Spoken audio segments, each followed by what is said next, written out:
Cara membuat masker yang di dalamnya diisi tisu.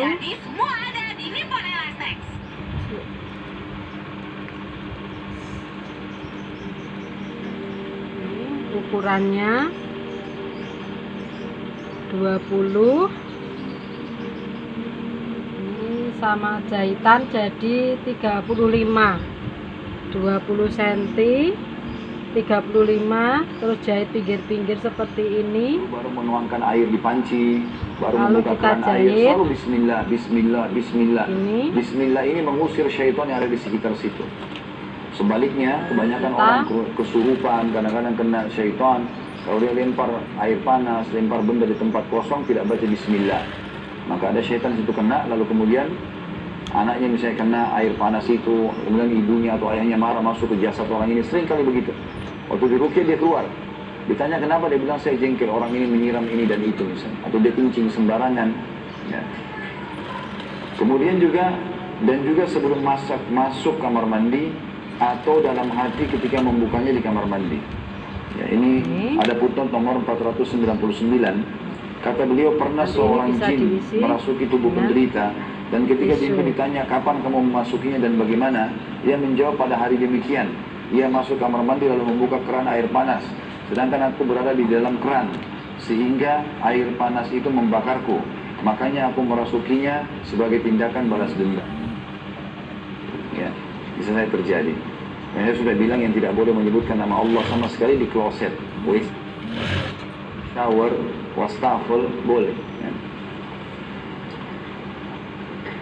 Ini juga pernah terjadi teman-teman, ada pengalaman seorang mahasiswa dari Rusia dulu di kampus kami. Itu kalau tidak salah dia mu'alaf, baru masuk Islam. Rupanya setiap azan, kami dulu punya peraturan di kampus selalu harus sholat di masjid, dan ada pengawasnya keliling di kamar-kamar gitu. Dia rupanya setiap azan maghrib selalu masuk kamar mandi, dia nggak sholat. Karetnya. Sehingga akhirnya satu waktu dia kesurupan syaitan. Dulu dia sama satu orang syekh, waktu itu ada Syekh Abdul namanya di kota Madinah. Waktu kesurupan ditanya, kamu ini siapa? Dia bilang saya syaitan yang masuk ke badan dia. Karena dia setiap maghrib ini selalu masuk kamar mandi dan tidak sholat. Jadi subhanallah, ada saja cara syaitan memasuki orang yang jauh dari jalan Allah subhanahu wa ta'ala. Demikian pula ketika melempar pisau cukur di kolam atau selainnya setelah mencukur. Ya. Ini ada putnot nomor 500 di bawah. Meskipun sudah diketahui adanya larangan mencukur jenggot, karena hal itu menyerupai wanita, Rasulullah SAW telah melaknat dan dilaknat ialah dijauhkan dari rahmat Allah. Laki-laki yang menyerupai wanita dan wanita yang menyerupai laki-laki. Masih banyak lagi hadis dan dalil lainnya menunjukkan dosanya mencukur jenggot itu.